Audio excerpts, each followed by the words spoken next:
Good morning. Welcome to the Community Voice. I'm Steve Gradick, your host. Delighted to be back with you. It's Monday. It's beautiful, and we're thank you for listening. We thank our sponsors, Tanner Health System and Oak Mountain Academy.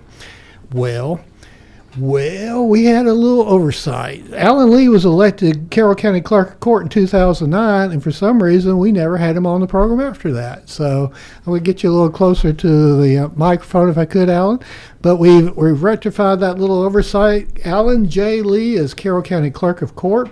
He began his elected term in January of 2009. He's a 14-year veteran of the Carroll County Sheriff's Department, a military veteran. The clerk's office are divided into three divisions: Superior Court, State Court, and Real Estate. And we're going to get a real education on the first segment on all of those. But I don't want to fail to mention that Alan's biggest claim to fame is he's a singer with the bluegrass gospel group Glory Land Blues. Boys. Boys. Okay. Well, I'm sorry. I'm mixing everything Don't get up. that wrong. That'll be bad. Anyway, the Glory Land Boys are performing, when is it? April 26th in Roopville. Yep. As you say, God's country. Yeah, that's right. And you also on the side you raise some pedigree sheepdogs. So, well, thank you for coming in. It's this has one reason I don't think we ever brought you back in is because this is awful confusing to me, at least. Superior Court, State Court, Real Estate Support. It's a lot. Yeah, we do quite a bit at the clerk's office. Of course, I'm the elected clerk of Superior Court. I'm the appointed clerk of State Court, and clerks in Georgia of Superior Court can be appointed to the juvenile court and the magistrate court. And I'm not their clerk, but I actually am the appointed clerk of State Court, and so that's kind of like an extra division of what we would do if I was not their clerk. They would have to have an appointed clerk to run their office, but their people work for me, and we have around 21, 22 employees, counting the historic records division that I have that work downstairs to provide some of the records for the county and our historic records. Well, let's just go through the three different divisions, because I never really understood completely what's the difference between State Court and Superior Court. Okay. State Court is typically going to be all your misdemeanors. Superior Court does handle misdemeanor cases occasionally when they are predicated with a felony, obviously. But we handle all the misdemeanors, your traffic citations, and anything that would be a misdemeanor charge in State Court. And then we also handle a full load civil cases. Most of your tort cases, like your traffic accident cases and your medical torts, they happen in State Court. Now we occasionally do those in Superior Court too, but we handle all the misdemeanors and a full civil load that's commensurate with the Superior Court civil load as well. We have one State Court judge right now, Judge Michael Hubbard, and then we're actually putting on a second State Court starting in July. I don't know who that judge is going to be yet because they haven't appointed that person yet, but when that, on July 1st, it's my understanding, we'll be rolling with a second State Court, and it'll be going full bore too. So, I mean, then, of course, in Superior Court, we would handle all of the felony cases that would come along, even if some of those charges with a person would have a misdemeanor to go along with them. But we would handle all the felony cases, and then we handle a full-on civil load there too, and that's where your divorces and your family law takes place at.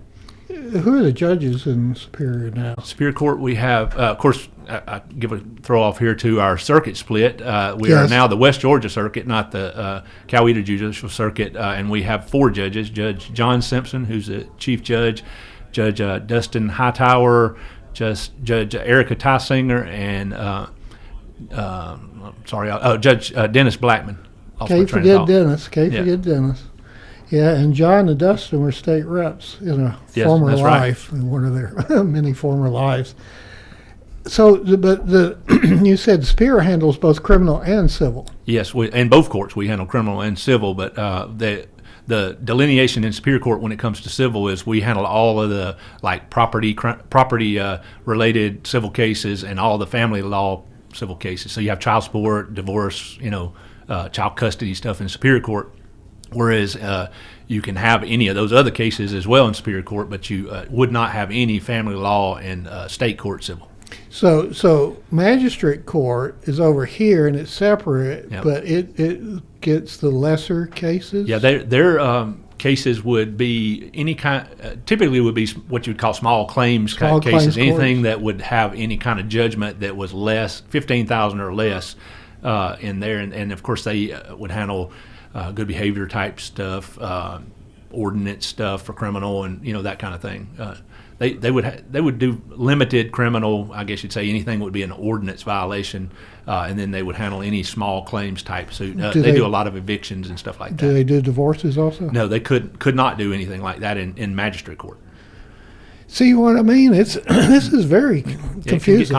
People come in every day confused For about you, where they need to go. yeah, So, I know. I mean, for you, it's like second nature. For the rest of us, it's like, what? Okay, so with that said, we've got through Superior and State. Real estate. Let me see if I'm gonna blow your mind. Well, I'm not. You know this stuff. The real estate office is charged with recording deeds, UCCs, liens, plats, trade names, DD 214s, etc., etc. Yeah, that's about right, and pretty much anything else you can think of that could be recorded. But it falls under the Superior Court, and we call it the Real Estate Division, Recording Division. But you would, if you needed to have your deed filed to change your property. So, for instance, if I was selling you my property, there would have to be a deed generated for that and filed in my office through the Real Estate Division. And the laws have changed there now, so it's kind of everything's got to be e-filed pretty much. But you would file that in my office. It would be recorded there and maintained in our computer database, and then also transmitted to the Georgia Clerk's Authority, which is kind of like a Atlanta overhead thing where all of our deeds are kept for the state, and then that's a kind of a good backup system there. And I'll plug this while we're here. We mentioned it earlier.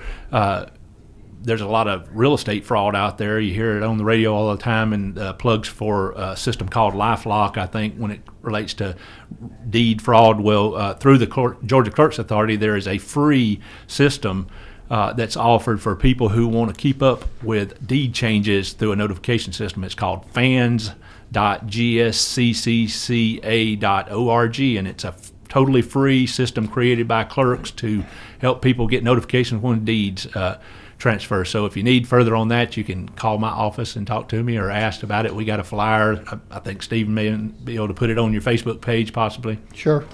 So these scams that we hear publicized are basically people seizing property that doesn't belong to them through deed fraud. Yes, you'd have to have a fraudulent person, obviously, who fills out a deed pretending to be you. They have to have a fake notary, basically, or somebody who's a fraudster that's a notary, and then a witness to sign it. So we really have no recourse about turning down a deed if it comes in signed, witnessed, and notarized. So where it happens is these people are fakes, obviously, and then the good thing about fans.gsccca.org is within about 5 days after that document would hit our office, if you were signed up, you could get a notification for that deed transfer, and that would give you time to kind of get ahead of it instead of finding out 6 months later when somebody's sending you a foreclosure notice because they borrowed money, So they borrow money against the deed, and then you get a foreclosure, and you're going to have to pay up or get out of your house. Right. Well, it'd be a big cleanup. I mean, it's kind of like credit card fraud. Obviously, there'd be ways to fix it through the But courts. that would be assuming your house is paid for, I would assume, because your mortgage company would figure that out. There should be ways to circumvent it other than just the filing system like that. But you can. I can tell you, it's kind of a hard thing to stop because. The one I know about that happened, Colin called me about it, and he said, "What do you know about this?" And I didn't know anything about it. It happened through a closing attorney and a real estate agent, so they caught it, thankfully, and helped fix it. But it is a problem. It's not a huge problem, but it can be if you're the victim of it, obviously. So an early notification is the best way around that. And then state law would address that, correct? Yeah, there's actually new strides in state law to help with that. One is this ID verification system that they've just put in place. So it's kind of, self-filers who file their own deeds have to go through a e-filing process and verify their ID. So it's a big help. A little more trouble for the moms and pops who like to file their own deeds, but it is a good thing. All right, again, that website is fans, F-A-N-S dot G-S-C-C-C-A, that's three C's, .org, fans.gsccca.org. We're going to come back. We got more with Alan Lee, Carroll County Clerk of Court, but first, these words. The AP Scholar Journey at Oak Mountain Academy is designed to provide students with a clearly defined advanced placement curriculum track to earn a series of distinctions upon graduation. This journey enables academically prepared students to pursue college-level studies throughout 17 AP courses in 5 subject categories while enrolled at OMA. I'm Patrick Uran, head of school, inviting you to journey with us on the mountain. For more information, visit us at oakmountain.us. Discover your journey at OMA. Prepare, explore, and achieve. Consider the Mobius strip. Take a strip of paper, twist it, connect the ends. This connection forms a continuous loop. Seamless, infinite. That's how your healthcare should be too. At Tanner Health, the Mobius is our symbol and our promise, representing our continuum of care and our commitment that the services you need will be here for you always. We're not just changing healthcare, we're redefining it. See more at tanner.org.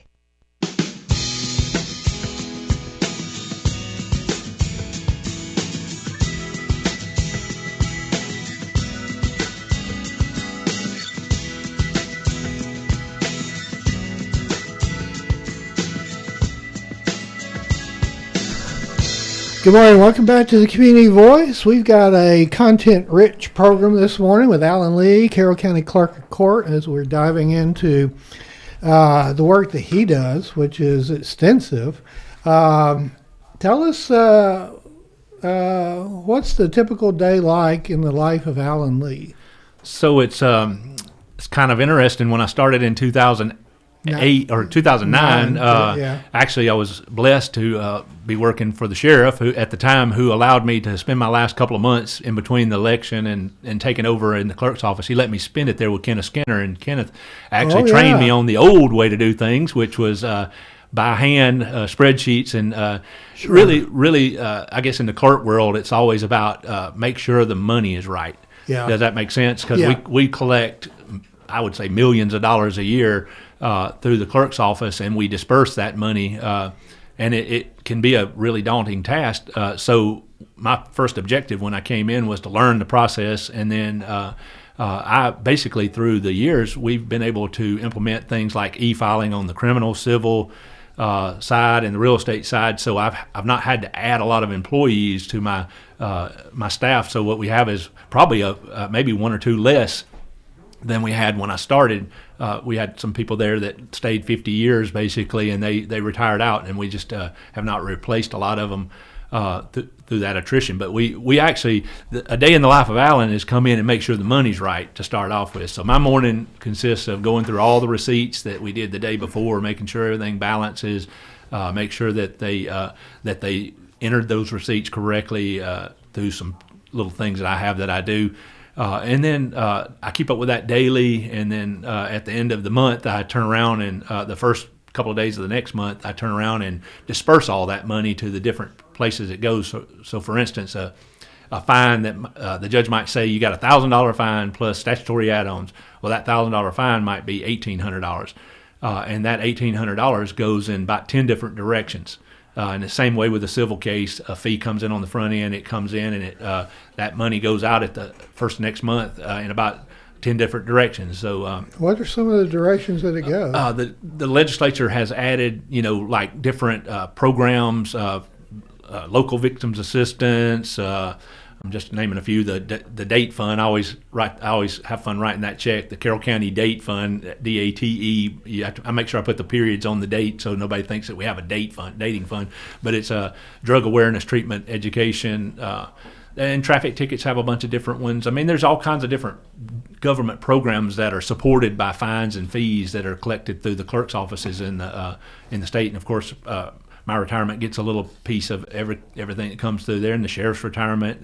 Does most of it, or if all of it, stay local?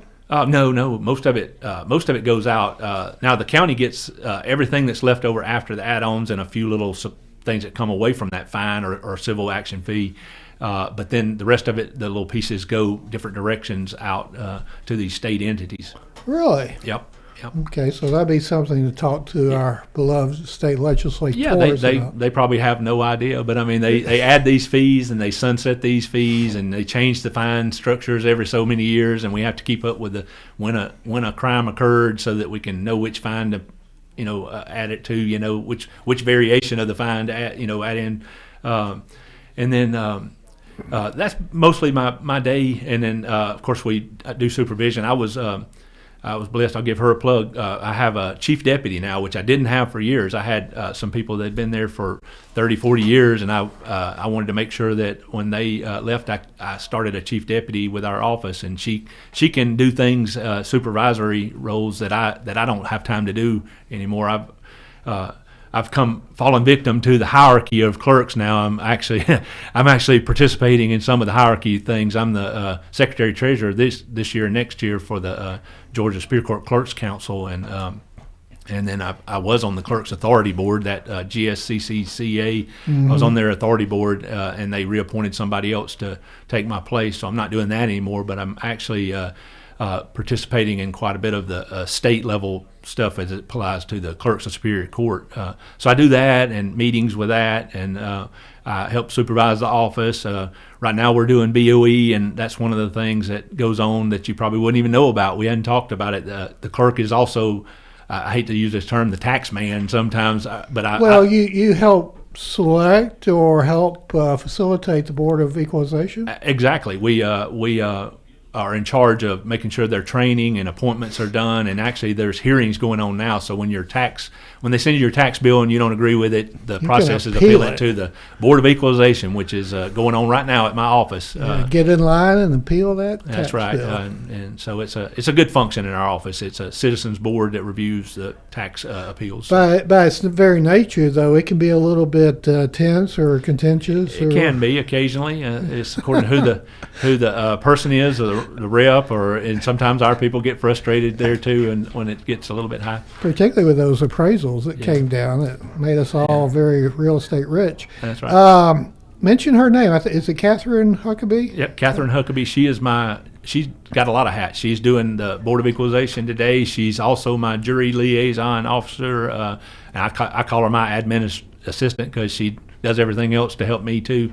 But yeah, she's great. Melinda Gibbs, my chief deputy, is great. She's running the office for me right now over there, and I have time now to do things like this and do things at the state level when I need to, and it's just really good. One thing I want to ask you about, and I want to do at probably another time, and I'm not sure who will do it, but we want to talk about juries. Of course, we do want to mention about the jury scam. We've seen and heard about that. Mm-hmm. But if I understand it correctly, common law juries were basically instituted under the Magna Carta, and they're really critical. Most people, when they get a jury summons, they say, how do I get out of this? I don't have time. How much are they going to pay me? Mm-hmm. Blah, blah, blah. This is blah, But it's really a critical, the jury system is really a critical protection of our freedoms. It is. And that, you're judging, and it's often said that you got really 12 jurors. 12 judges who are jurors, mm-hmm. and then you got this judge who's kind of facilitating it. So, and they're there to look at the facts, but they're also looking at the law and ruling upon the law itself and whether it applies in this case. So, tell us about how you work by calling jurors and helping attorneys, what do you call it? Anyway, select a jury. So, what's the role of the clerk's office when it comes to the very important function of juries? Okay, that's a great question, and it can be a long one. I'll try to condense it down for you.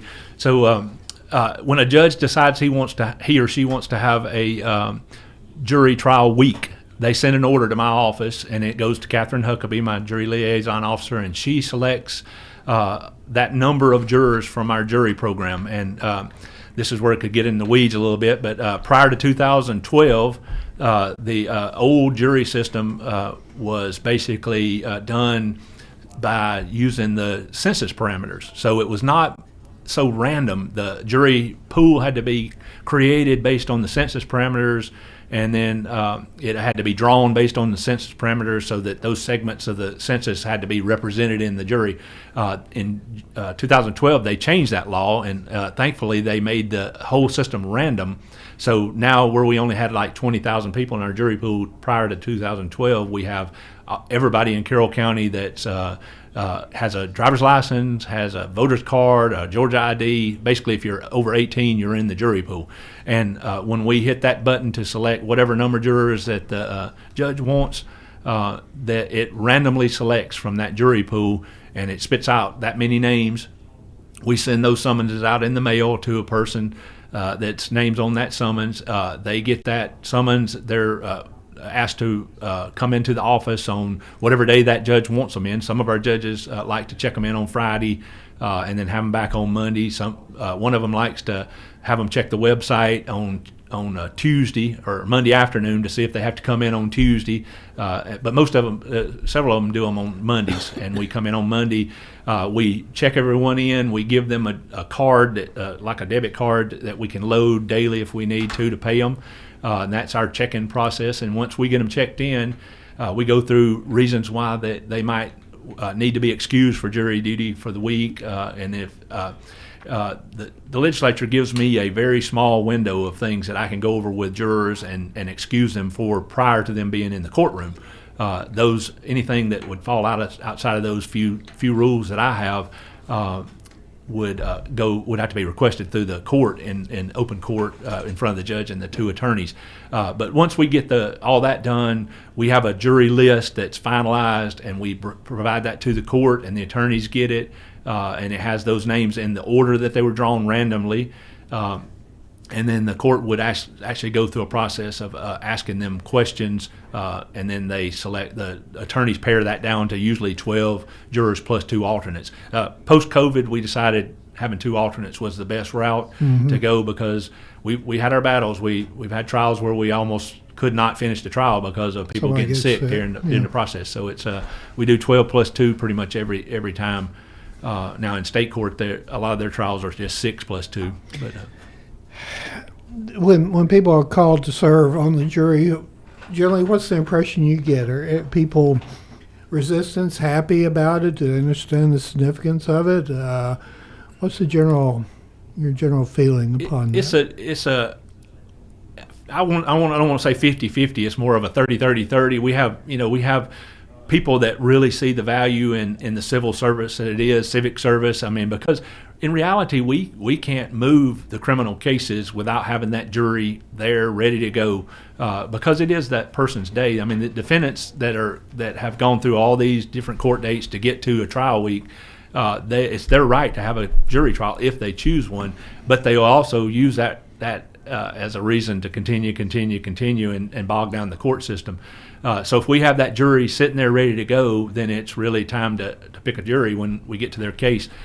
So we have that group that really understand that are happy to be there, ready to go. We have that group that it truly is a hardship for them, and we understand that we don't really have the purview to let a lot of them go, but we try to maximize their time, and we explain it really well, best we can anyway. And then we have that group that just don't want to serve and it don't show up. A lot of times, some of them do. So I mean, I'll segue that into the jury scam. Well, let's take a break, and because I want to hit the jury scam with the time remaining. So let's stop you there, and we'll be right back after these words. The customized academic scholar journey at Oak Mountain Academy is individually designed to provide students with a personalized, clearly defined academic track that earns the student a series of distinctions upon graduation. This journey enables academically driven students to pursue a focused, rigorous course of study personalized to their wants and desires. I'm Patrick Uran, head of school, inviting you to journey with us on the mountain. For more information, visit us at oakmountain.us. Discover your journey at OMA. Prepare, explore, and achieve. Consider the Mobius strip. Take a strip of paper, twist it, connect the ends. This connection forms a continuous loop. Seamless, infinite. That's how your healthcare should be too. At Tanner Health, the Mobius is our symbol and our promise. representing our continuum of care and our commitment that the services you need will be here for you always. We're not just changing healthcare, we're redefining it. See more at tanner.org.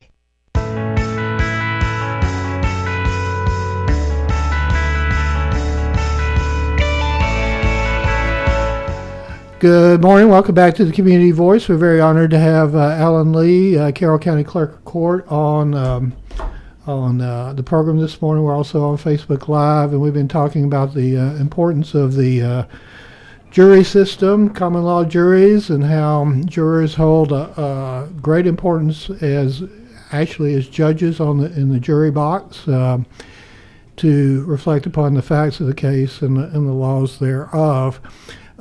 We've heard a lot recently, and we're only going to have a few minutes left, which I hate, but tell us about the jury scam. We see and hear that locally. What's up with that? Yeah, that's a good thing to talk about. We have this quite commonly, and people will receive a call from somebody claiming to be a law enforcement officer, and they'll use local names often so that it's really believable, and they will convince this person that they missed jury duty whether they were selected or not. And we have had situations where the person might have been on jury duty recently or might have been selected. I don't know how they get that information, or maybe they just get lucky. But, I mean, they would call you and tell you missed jury duty, and they would come to lock you up unless you pay them X number of dollars. And the key is we don't do that. The judge of the court can send deputies out and hold someone in contempt for not showing up for jury duty. I've seen the judge send the deputies out one time in my now going on 17 years, and it was because we didn't have enough show up for grand jury, and we had to have a couple more to do grand jury. And we actually found a couple of guys at home that really didn't know they'd been summoned. They didn't get the summons. They brought them in, they served, and we finished. But these people, they capitalize generally on someone who's scared, thinks they're going to go to jail over this, and technically you could, but we have a lot of summons that go out and don't ever get delivered properly.